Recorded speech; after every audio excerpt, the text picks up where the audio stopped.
Una data importante, sono tanti anni che siamo al servizio dei cittadini e il nostro claim "esserci sempre" è quello che dà il senso del nostro lavoro, che è anche una missione.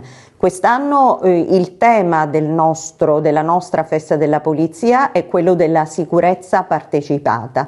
Il concetto che noi vogliamo affermare è che la sicurezza è ormai un diritto di libertà ed è un bene comune, un bene di tutti, e che ognuno nel proprio ruolo, ovviamente noi siamo gli attori tecnici, coloro che gestiscono la sicurezza e che lo fanno sotto il profilo proprio professionale, ma tutti, anche i cittadini, devono essere parte di un ingranaggio, devono essere segmento proprio per ottenere il benessere e la sicurezza collettiva. Il lavoro del poliziotto oggi è un lavoro complesso perché abbiamo una trasformazione della nostra società.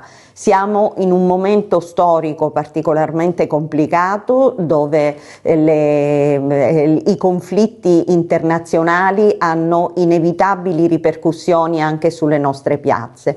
Il nostro compito è proprio quello di rendere fruibili gli spazi comuni e fare in modo che i cittadini si sentano sicuri. L'obiettivo è quello anche di considerare la sicurezza percepita.